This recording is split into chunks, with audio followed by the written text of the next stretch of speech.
Assalamualaikum warahmatullahi wabarakatuh. Kembali lagi di cerita horor. Pada episode kali ini, saya akan membawakan sebuah cerita tentang kerasukan. Diangkat dari tweet yang dituliskan oleh @tian rostiani. Untuk teman-teman yang mau membaca tweetnya sudah ada di link deskripsi. Dan tanpa berbasa-basi lagi, langsung saja kita masuk ke ceritanya. Desember 2014, saya kembali pulang ke kampung halaman. Setelah sebelumnya, saya pergi ke Jakarta untuk mengantar ponakan saya yang mendapat panggilan untuk melaksanakan tes kerja dari salah satu perusahaan. Dan di Jakarta pula lah, saya kemudian bertemu dengan seseorang.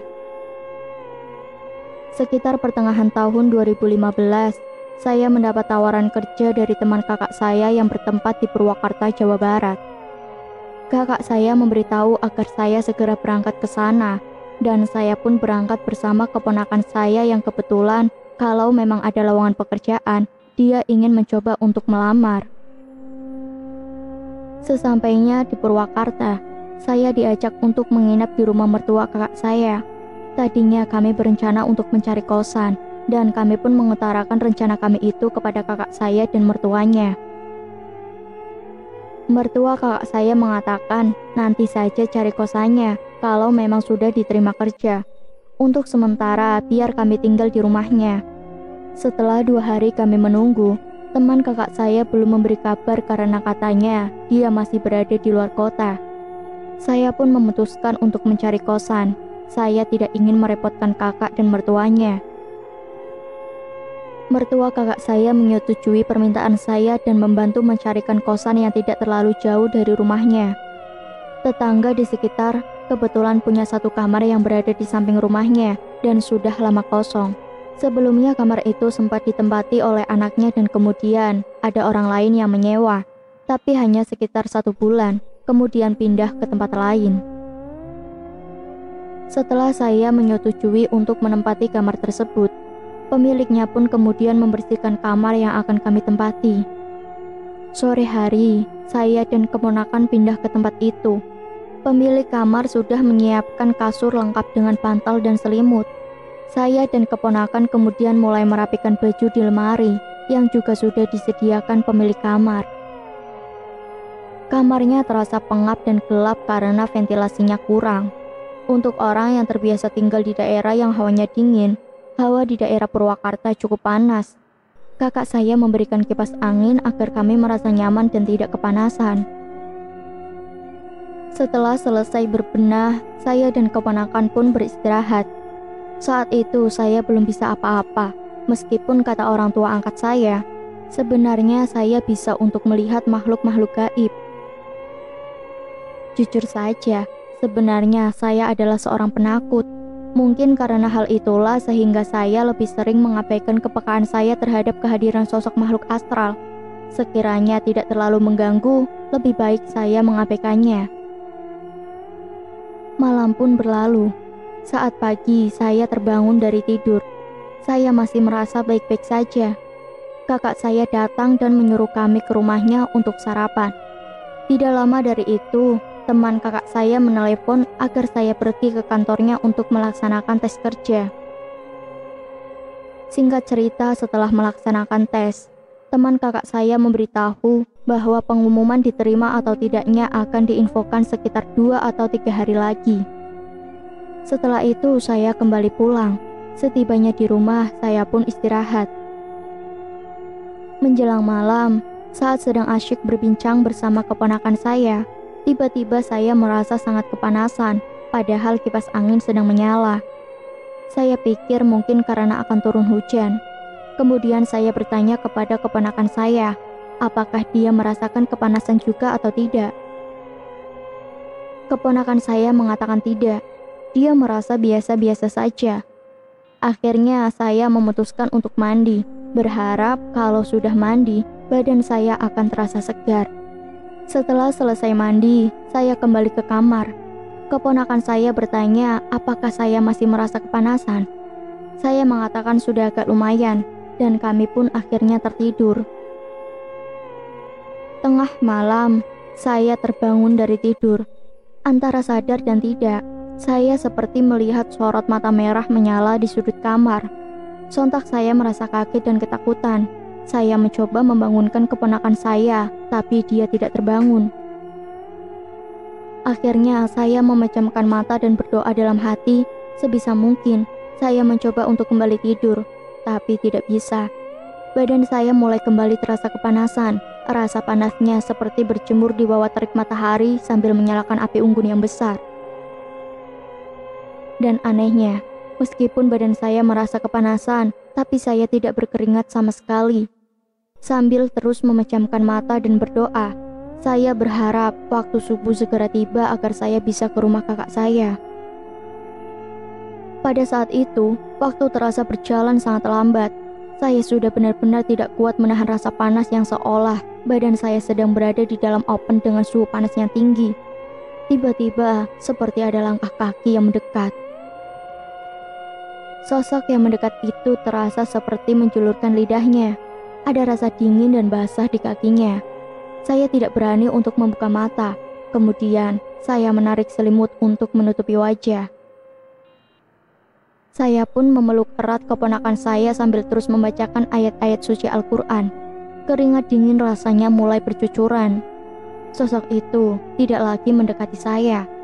Hanya saja, saya merasa dia masih berada di samping tempat tidur. Sayup-sayup terdengar azan subuh berkumandang. Saya masih belum berani membuka mata. Baru setelah azan selesai berkumandang, saya memberanikan diri untuk membuka mata saya dan membangunkan keponakan saya untuk sholat subuh. Aneh memang, seketika itu juga badan saya kembali normal dan tidak sedikit pun merasa kepanasan.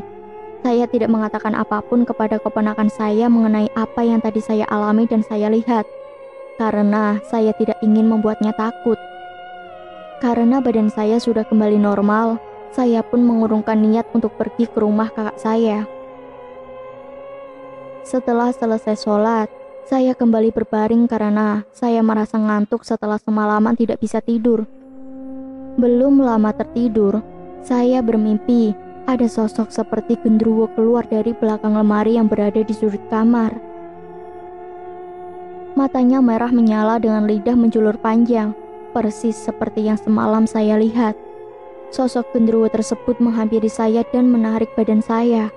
Kuku tangannya yang runcing dan tajam itu mencakram tangan saya, terasa sangat menusuk sampai tangan saya berdarah. Sontak saya terbangun dari tidur dan badan saya kembali kepanasan. Keponakan saya sampai kaget dan bertanya kenapa. Saya mengatakan badan saya terasa kembali panas dan lebih panas dari yang kemarin saya rasakan. Keponakan saya menyalakan kipas angin dan mendekatkan kipasnya di depan saya.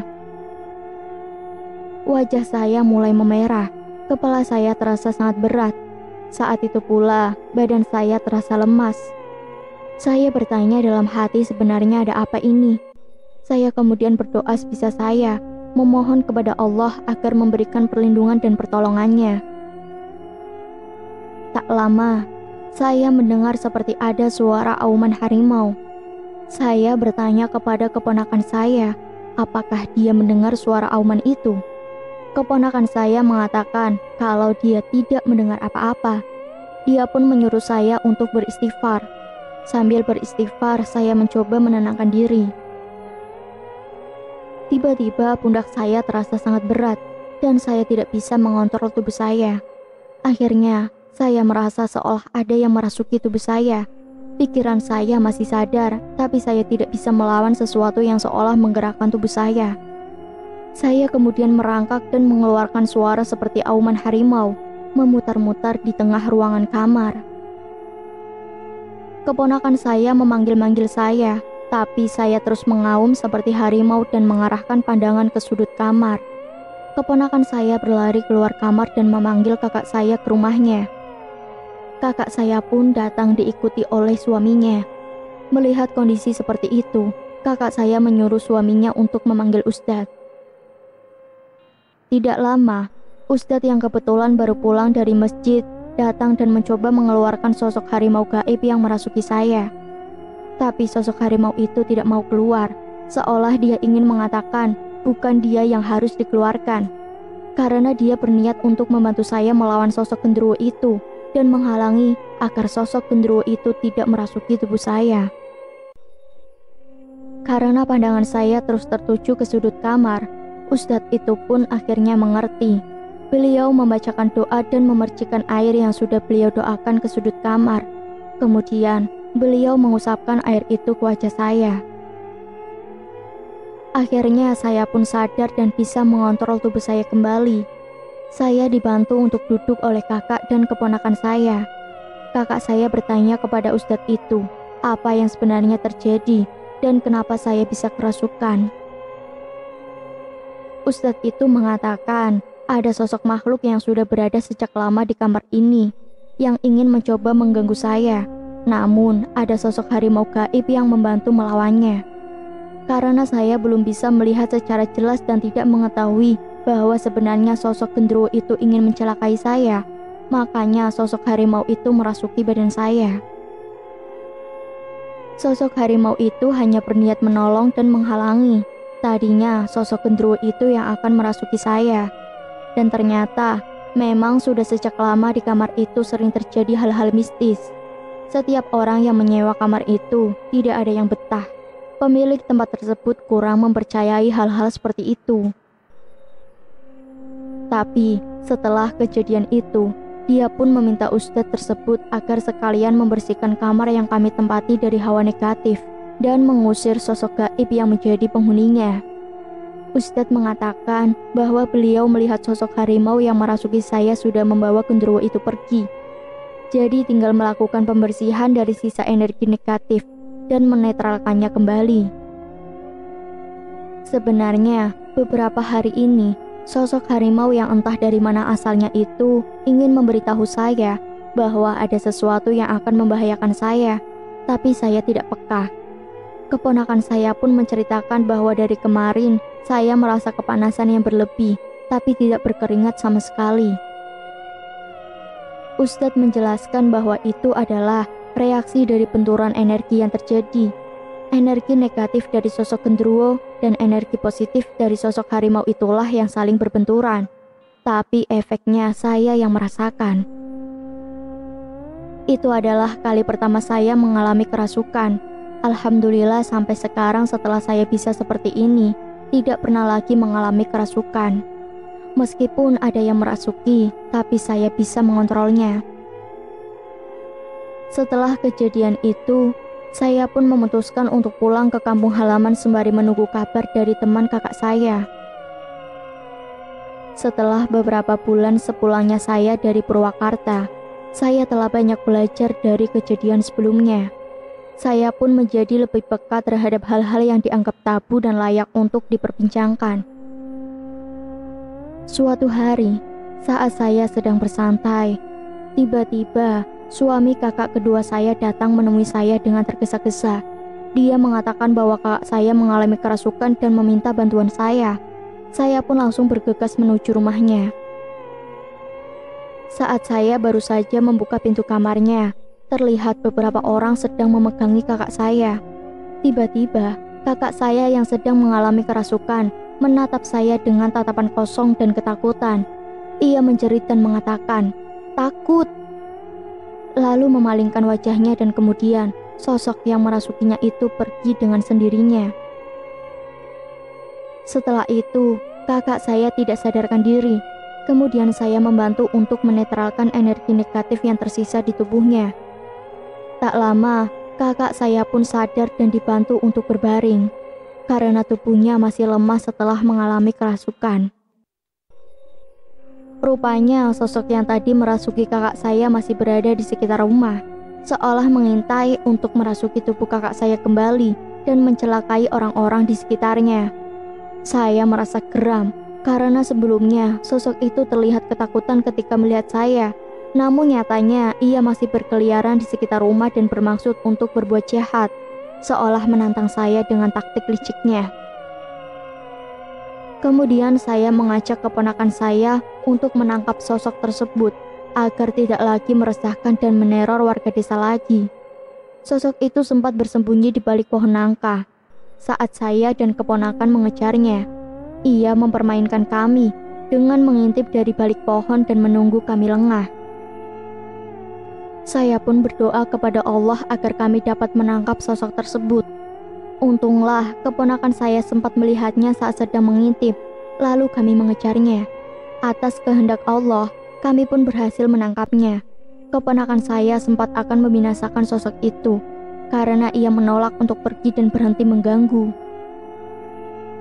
Namun, saya mencegahnya dan bertanya secara baik-baik kepada sosok tersebut, apa ia akan tetap seperti itu, dan kami membinasakannya, atau ia akan bertaubat dan kembali mengingat Allah, meminta ampunan dan perlindungannya agar tidak dimanfaatkan oleh iblis, sehingga ia bisa menemukan jalan yang mudah untuk kembali kepada Allah.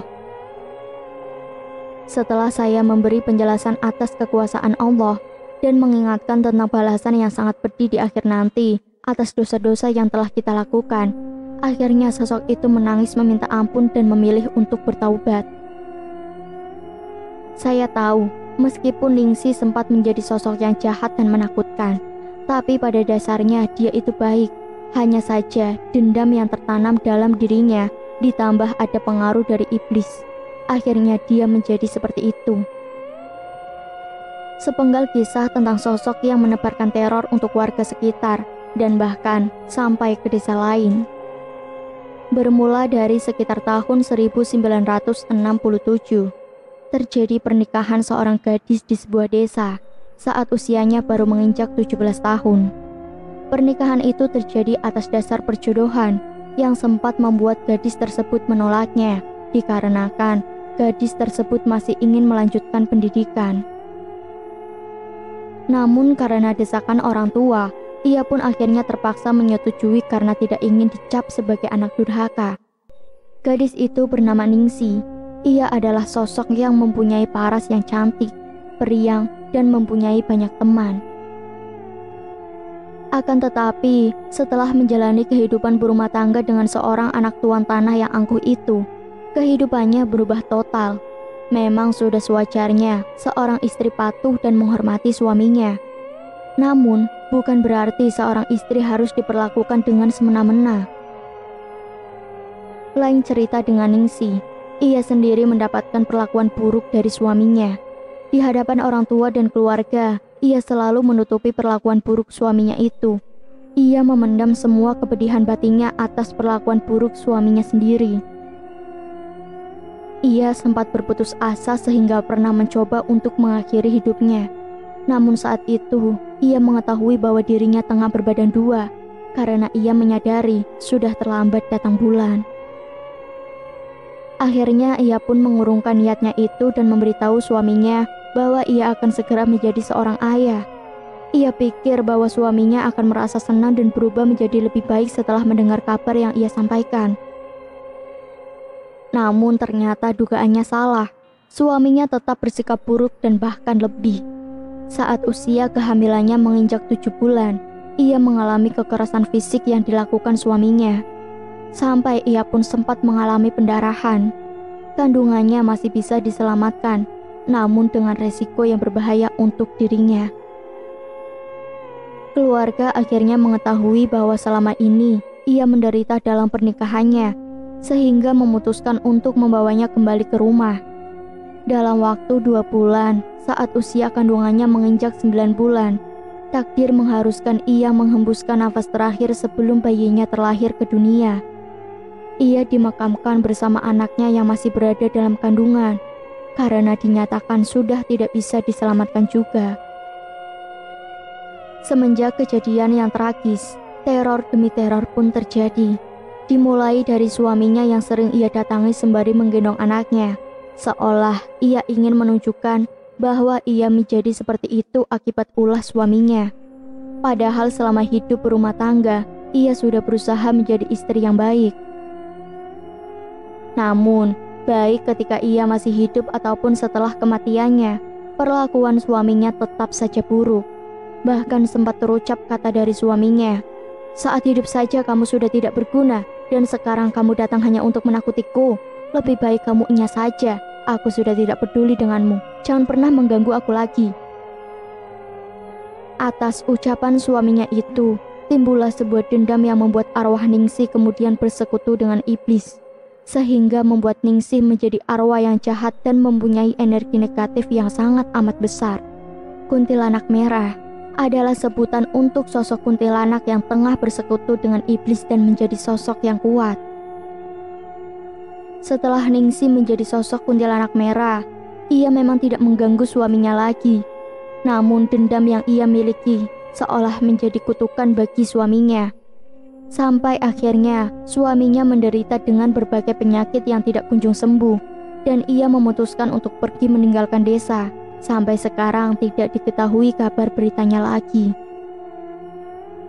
Beberapa tahun setelah kepergian suaminya itu, Ningsih yang sudah menjadi arwah jahat terus menebarkan teror kepada warga sekitar.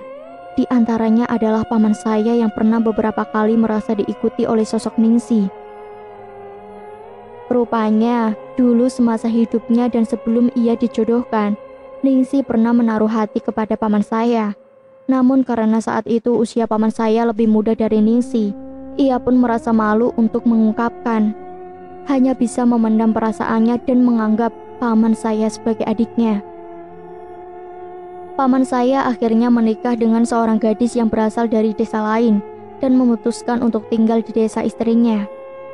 Saat istrinya sedang mengandung, sosok Ningsih datang dan mengganggu istri paman saya. Ia marah dan merasa cemburu karena semasa ia hidup tidak pernah merasakan kebahagiaan bersama orang yang dicintainya. Suatu hari, sosok Ningsih diam-diam merasuki tubuh istri paman saya. Awalnya ia bersikap biasa, namun pada akhirnya paman saya menyadari ada yang berbeda dari istrinya. Ia bersikap manja dan terlalu berlebihan, sampai ia mengungkapkan kata-kata cinta yang sebelumnya tidak pernah diucapkan oleh istri paman saya. Dan diketahuilah bahwa istrinya tengah dirasuki oleh sosok Ningsih, karena sebelumnya paman saya sempat melewati makam Ningsih setelah berkunjung dari rumah saya. Setelah ketahuan sosok Ningsih mengaku bahwa ia yang berada di tubuh istri paman saya, ia pun mengamuk dan sempat membahayakan kandungan istri paman saya itu. Dengan dibantu keluarga dan warga sekitar, akhirnya sosok Ningsih dapat dikeluarkan dari tubuh istri paman saya. Namun, ia terus menghantui sampai pada saat istri paman saya akan melahirkan. Ia kemudian merasuki tubuh istri paman saya, bahkan saat proses melahirkan berlangsung. Ia mengamuk dan meminta paman saya untuk menggendongnya dengan keadaan ketuban istrinya sudah pecah. Semua orang yang berada di sana merasa panik dan khawatir. Mereka akhirnya mencoba mengusir sosok Ningsih dengan cara membacakan surat Yasin. Namun, mereka tidak menyangka bahwa sosok Ningsih malah ikut membacakan ayat demi ayat dari surat Yasin tersebut. Sosok Ningsih bahkan hafal dan sangat fasih saat mengikuti orang-orang yang sedang mengaji. Akhirnya dipanggillah seorang ustadz untuk membantu mengeluarkan dan mengembalikan sosok Ningsih ke tempat sebelumnya ia berada, yaitu di desa saya. Setelah kejadian itu, paman saya tidak pernah lagi melewati jalan yang terdapat makam Ningsih. Setelah sosok Ningsih tidak lagi berkeliaran ke desa-desa lain, kakak pertama saya yang pada saat itu menginjak usia 19 tahun, ia mengidap suatu penyakit dan setiap kali penyakitnya kambuh, sosok Ningsih pasti selalu merasuki tubuh kakak saya. Selain mengamuk, ia pun menjerit-jerit histeris dan selalu berusaha untuk berlari keluar rumah, kemudian menuju sungai tempat sosok Ningsih biasa berada. Pernah suatu hari, saat orang tua kami tidak ada di rumah, kakak pertama saya kembali dirasuki sosok Ningsih. Di rumah saya hanya ada 2 orang kakak saya yang lain. Saat kakak saya mengamuk, ia melempar-lemparkan barang yang ada di rumah. Kemudian ia berlari menuju pintu yang sebelumnya sudah terkunci. Kedua kakak saya pun berusaha mengikat tubuhnya, tapi karena tenaganya yang besar, ia pun dapat melepaskan diri. Anehnya, meskipun pintu rumah terkunci, tapi kemudian ia bisa membuka pintunya tanpa menggunakan kunci. Ia berlari menuju sungai dan sempat berkata, "Aku akan membawa anak ini pergi agar bisa menemani aku," sambil tertawa cekikikan. Untungnya, ada teman ayah saya yang baru pulang dari kebun. Saat teman ayah saya melihat kakak saya berlari disusul oleh kedua kakak saya yang lain, ia pun ikut mengejarnya. Ia tahu kalau kakak pertama saya memang sering dirasuki oleh Ningsih.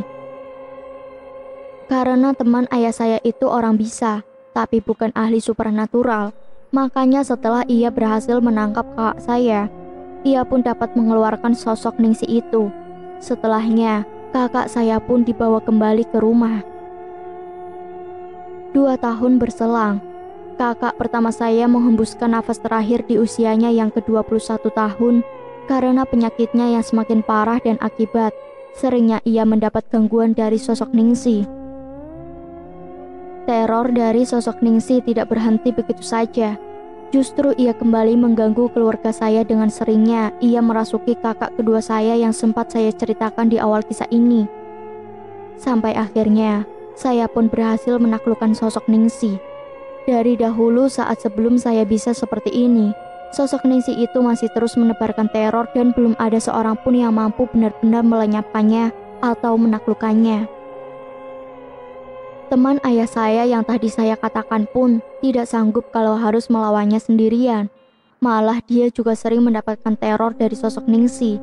Salah satunya apabila teman ayah saya pulang dari kebun saat menjelang sore. Sosok Ningsih selalu menampakkan dirinya. Kehadirannya selalu ditandai dengan terciumnya bau anyir darah. Ia pun menakut-nakuti orang yang menjadi targetnya. Kadang bukan hanya sosok Ningsih yang mengganggu. Anak dari sosok Ningsih yang mulai beranjak remaja pun selalu mengganggu warga sekitar yang kebetulan melewati sungai. Kadang ada yang melihat penampakannya, ada pula yang mendengar siulan yang tidak tahu dari mana arahnya. Guru ngaji saya pun yang sebelumnya tidak mempercayai keberadaan sosok Ningsih dan anaknya, sempat mendapat gangguan dari mereka yang membuat beliau percaya dengan apa yang selama ini warga bicarakan saat ia memancing di sungai. Pancingannya bergerak, ia pikir ada ikan yang memakan umpannya. Saat ia menarik tali pancingnya, ternyata ada sendal bekas yang tersangkut. Seketika itu juga sosok Ningsih menampakkan diri dan tertawa cekikikan. Guru ngaji saya merasa kaget bukan kepala, dan akhirnya ia pun bergegas pulang. Cerita lain dari warga yang pernah mendapat teror adalah ada seorang lelaki dari kampung sebelah yang sedang berburu burung menggunakan senapan angin di kebun seberang sungai pada saat ia akan pulang. Ia mendengar ada seseorang yang bersiul. Ia berpikir mungkin ada yang lain juga yang sedang berburu. Sampai ia berjalan pulang, ia tidak menemukan sosok yang bersiul tadi. Sesampainya ia di rumah, ia merasa punggungnya seperti kaku dan berat. Selama 1 minggu setelah lelaki itu berburu, ia terbaring sakit. Dokter menyatakan kalau sebenarnya tidak ada yang salah pada tubuhnya. Akhirnya keluarga lelaki itu membawanya ke rumah Ustadz. Ustadz tersebut sangat kaget pada saat pertama kali melihat lelaki itu. Di punggungnya ternyata ada anak Ningsih seperti sedang digendong.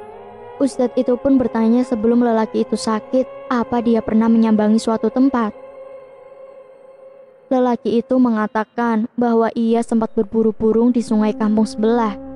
Akhirnya Ustadz itu mengatakan bahwa lelaki itu ketempelan sosok anak lelaki. Ustadz itu menyarankan kepadanya agar mengantarkan sosok anak lelaki itu kembali ke tempat asalnya, dibantu dengan doa-doa yang ia berikan. Lelaki itu pun akhirnya mengikuti saran yang diberikan Ustadz. Ia kembali menyambangi sungai untuk mengantarkan sosok anak Ningsih tersebut. Semenjak itu, ia pun sembuh dari sakitnya. Setelah banyak mendengar kabar tentang sosok anak Ningsih yang ternyata banyak berulah, saya dan keponakan saya sempat akan menangkap sosok anak Ningsih juga. Karena anak Ningsih yang dulu tidak terselamatkan kemudian menjelma sebagai sosok yang sama menakutkan seperti Ningsih. Namun, anaknya itu tidak bisa diajak berkomunikasi dan selalu bersembunyi. Anaknya itu laki-laki dan sekarang sudah mulai beranjak remaja. Saat Ningsih sedang menjalani proses pertaubatan, saya mengatakan kepada sosok Ningsih bahwa saya akan menangkap dan membinasakan anaknya karena dia sudah banyak meresahkan. Dengan menangis lirih, Sosok Ningsih mengatakan, "Jangan tangkap anak saya mohon. Berikan kesempatan satu kali ini saja agar anak saya setidaknya bisa merasakan kehidupan di dunia ini. Saya berjanji akan memastikan bahwa anak saya tidak akan mengganggu orang lain lagi." Ia berusaha meyakinkan saya bahwa ia bisa menangani anaknya agar berhenti untuk mengganggu manusia lagi. Setelah mendengar permintaan Ningsih itu, saya pun akhirnya mengurungkan niat untuk menangkap anaknya dan memberi izin agar Ningsih bisa menemui anaknya. Setelah itu, tidak pernah terdengar lagi kabar ada orang yang diganggu oleh anaknya. Namun berselang 4 tahun kemudian, tepatnya di awal bulan Ramadan 2020 yang lalu, sekitar pukul 5:30 saat saya akan mandi, kakak kedua saya memanggil saya dengan panik. Ia mengatakan bahwa sepupu kami yang sedang bertani di kebun memanggil suaminya dan memberitahu bahwa sepupu kami itu menemukan sesosok mayat di tepi sungai. Ia ingin memastikan apakah itu benar sesosok mayat atau hanya ada orang yang iseng melemparkan orang-orangan sawah untuk menakuti orang lain. Saya mengajak keponakan saya untuk melihat langsung ke lokasi yang disebutkan. Ketika tiba di lokasi, ternyata sudah banyak orang yang berada di sana, termasuk keluarga korban. Warga yang berkumpul dan melihat meminta saya untuk menghubungi polisi. Akhirnya saya pun menelepon dan meminta polisi untuk datang. Sudah cukup lama menunggu, namun polisi belum kunjung tiba. Warga belum ada yang berani untuk mengangkat mayat tersebut. Namun, tiba-tiba paman korban datang dan memaksa untuk mengangkat mayat itu. Ia mengamuk dan berusaha melompat ke sungai. Warga pun memeganginya karena penyebab kematian korban belum diketahui. Warga takut korban tersebut meninggal karena pandemi COVID-19 yang sedang melanda. Karena azan maghrib telah berkumandang dan warga akan berbuka puasa, akhirnya atas pertimbangan serta kesepakatan bersama, warga dan keluarga korban pun sepakat untuk mengangkat dan membawa mayat tersebut ke rumahnya. Setelah itu kami segera membubarkan diri dan pulang ke rumah masing-masing. Di perjalanan pulang, saya bertemu dengan anggota polisi dan babinsa dari Koramil yang hendak menuju lokasi. Saya mengatakan bahwa korban telah dibawa oleh keluarganya dan saya menyarankan kepada mereka agar datang saja langsung ke rumahnya. Keesokan harinya, diketahuilah bahwa pemuda tersebut berasal dari kampung sebelah. Awalnya ia sedang memancing di sungai bersama ayahnya, namun karena tidak kunjung mendapat ikan, ayahnya memutuskan untuk pulang lebih dulu dan meninggalkan anaknya seorang diri. Hari sudah larut malam dan anaknya belum kunjung pulang. Ayahnya sempat khawatir, namun ia berpikir mungkin anaknya itu pulang ke rumah neneknya. Siang hari, ayahnya pun pergi untuk memastikan apakah anaknya berada di rumah neneknya atau tidak. Tapi ternyata anaknya tidak berada di sana. Ayahnya kembali khawatir dan mulai mencarinya. Ia sempat bertanya kepada beberapa teman anaknya, namun mereka berkata tidak melihatnya sejak kemarin sore. Ayahnya teringat bahwa terakhir kali ia bersama anaknya adalah saat memancing di sungai. Ayahnya pun segera menuju sungai dan mulai menelusuri dari tempat mereka memancing sebelumnya. Akhirnya ayahnya itu menemukan sesosok mayat di tepi sungai. Ia mengetahui bahwa mayat tersebut adalah anaknya dari pakaian yang ia kenakan. Namun karena syok, ia tidak langsung mengangkat mayat anaknya dan malah berlari pulang ke rumah untuk memberitahu istrinya. Sampai pada akhirnya ditemukan oleh sepupu saya dan warga lain yang sedang bertani di dekat area sungai.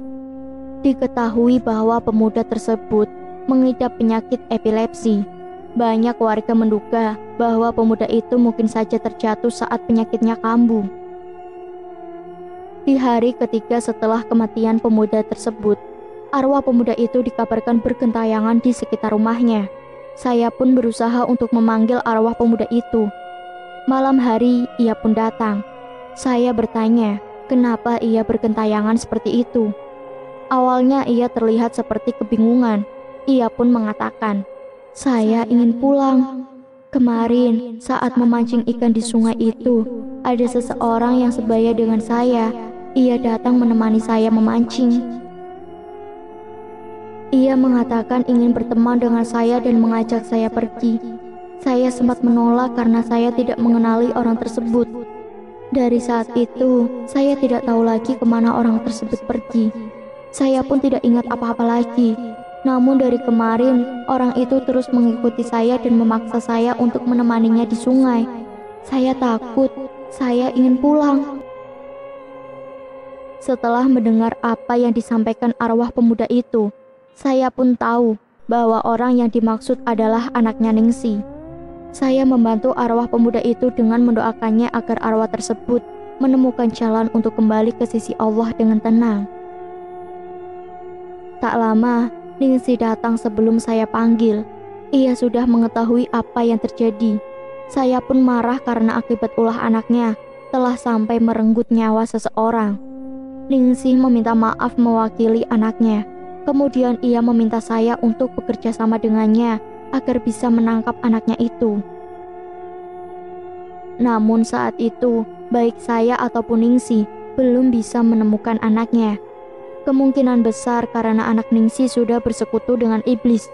Dia menjadi lebih kuat, bahkan melebihi Ningsih pada saat itu.